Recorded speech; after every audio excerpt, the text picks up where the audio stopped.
Social media ప్రతి వ్యక్తిని ఈ విధంగా లేదా మరొకటి స్వాధీనం చేసుకుంది. సోషల్ మీడియా యొక్క అనుకూలతలు సోషల్ మీడియా యొక్క చీకటి నష్టాలను కప్పివేస్తాయనే వాస్తవాన్ని ఎవరూ కాదనలేరు. సోషల్ మీడియా ప్రతి వ్యక్తిని ఏదో ఒక రేసులో నడిపించింది. ఇక్కడ ప్రతి ఒక్కరూ అనుచరులు, కీర్తి, విజయానికి షార్ట్కట్ల వెంట పరుగెత్తుతున్నారు మరియు దానికోసం ఎంతైనా మూల్యం చెల్లించడానికి సిద్ధంగా ఉన్నారు.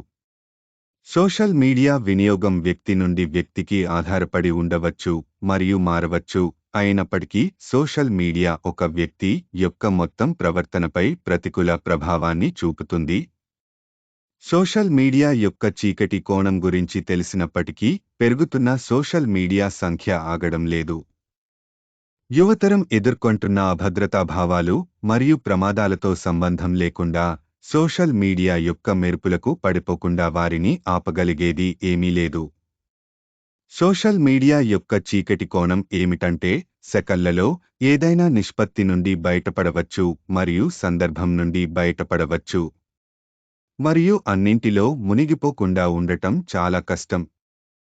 సోషల్ మీడియా ప్రపంచవ్యాప్తంగా పెద్ద సంఖ్యలో వినియోగదారులను ఆకర్షిస్తుంది మరియు ప్రతి వ్యక్తి వివిధ సోషల్ నెట్వర్కింగ్ సైట్లలో రోజుకు 135 నిమిషాలు గడుపుతారు. సోషల్ మీడియా యొక్క మెరుస్తున్న ప్రపంచం వాస్తవికత మరియు కృత్రిమత మధ్య రేఖను అస్పష్టం చేస్తుంది. 2.77 బిలియన్లలో ఎక్కువ మంది వినియోగదారులు తమ జీవితాలను లెక్కించి మూల్యం చెల్లించే యువకులే.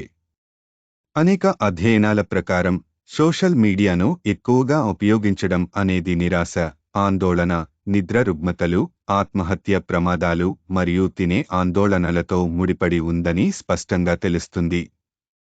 సోషల్ మీడియా యొక్క చీకటి కోణాల యొక్క సుదీర్ఘ జాబితా నుండి అత్యంత ప్రభావవంతమైన మరియు అధ్వాన్నమైన పార్శ్వాలు సోషల్ మీడియాలో ఎడిక్ట్ చేయబడిన జీవనశైలిని చిత్రీకరించడం వల్ల చెదిరిన మానసిక ఆరోగ్యం రూపంలో వస్తాయి. ప్రశంసలు పొందేందుకు వ్యక్తులు వారి ఆలోచనలు, చిత్రాలు మరియు వీడియోలను పోస్ట్ చేయడం ద్వారా సోషల్ మీడియాలో వారి వ్యక్తిగత మరియు వ్యక్తిగత జీవితాన్ని ప్రదర్శించడానికి మొగ్గు చూపుతారు. ఈ విధానానికి వ్యతిరేక పరిణామాలు వ్యక్తులు వారిపై సాపేక్షంగా ప్రతికూల ఆగ్రహాన్ని తొలగించడానికి లేదా విధించేలా చేస్తాయి. ఈ నెగటివ్ ఫీడ్బ్యాక్ వల్ల వచ్చే విమర్శలను అంగీకరించలేకపోతున్నారు. దీని పర్యవసానంగా ఇది వారి మానసిక ఆరోగ్యాన్ని క్షీణింపజేస్తుంది, చివరికి ఆత్మహత్య చేసుకునే ప్రమాదానికి దారితీస్తుంది. సోషల్ మీడియాలో ప్రతిబింబించాలని వారు కోరుకునే భ్రమ ప్రపంచం స్వీయంగీకార అవకాశాలను తగ్గిస్తుంది. వారు ప్రపంచం అందించిన అవగాహనపై జీవించడం మరియు అంగీకరించడం ప్రారంభిస్తారు. సోషల్ నెట్వర్కింగ్ సైట్ల యొక్క చీకటి కోణం చాలా అభద్రతా భావాలను తెస్తుంది, ఆత్మవిశ్వాసం మరియు ఆత్మగౌరవాన్ని కదిలిస్తుంది. ప్రజలు వారి గోప్యత మరియు వ్యక్తిగత జీవితాల గురించి మరచిపోయి వారి అనుచరుల గురించి ఎక్కువ శ్రద్ధ వహిస్తారు. ఫేక్ సోషల్ రిలేషన్ బ్రేక్డౌన్లు, సైబర్ బెదిరింపులు, బ్లాక్మెయిలింగ్, లైవ్ సెషన్ల ద్వారా వివిధ సోషల్ మీడియా హ్యాండిల్స్ ద్వారా లైవ్ సూసైడ్లు వంటి అంశాలు తక్కువగా పరిగణించబడతాయి. సోషల్ మీడియా యొక్క అన్ని లాభాలు మరియు నష్టాల గురించి మాకు బాగా తెలుసు. కాబట్టి సామాజిక జాతిని గెలవడానికి వేడినీటిలో మునిగిపోతున్న ప్రజలను రక్షించడానికి మేము 2 అంశాలను ఒకే ప్రమాణాలపై హైప్ చేయాలి. సమస్య దానికదే కాకుండా సోషల్ మీడియా వినియోగంతో ముడిపడి ఉంది. రీల్ మరియు రియల్ అనే పదాలు కేవలం రీల్ అనేది ఆదర్శవంతమైన చిత్రణకు సవరించబడినది మరియు నిజమైనది ఉన్నట్లుగా ఉన్న దానిని హైలైట్ చేయడానికి మరియు వేరు చేయడానికి మాత్రమే ప్రారంభమయ్యాయి. నాన్ ఫిక్షన్ దృశ్యాల ద్వారా ప్రజలు తమ ఇమేజ్ మరియు కీర్తిని గ్లామరైజ్ చేసుకోవడానికి ఈ భావనల సరిహద్దులను దాటారు. పర్ఫెక్ట్ అనే భావన సోషల్ మీడియాను తుఫానుగా తీసుకుంది.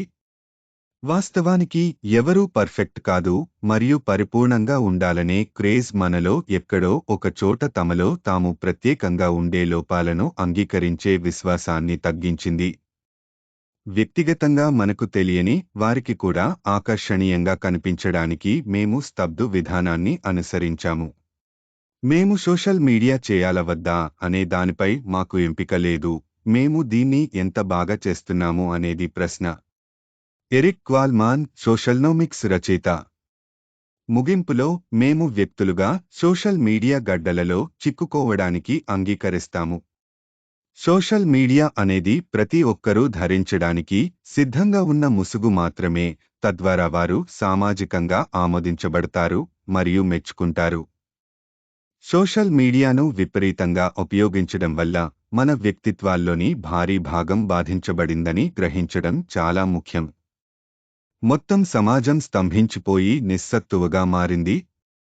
ప్రతి వ్యక్తి కలిగి ఉన్న ప్రత్యేకతను తిరిగి తీసుకురావడానికి సోషల్ మీడియా యొక్క చీకటి కోణాలకు వ్యతిరేకంగా సంభావ్య మరియు తీవ్రమైన ఆలోచన అవసరం.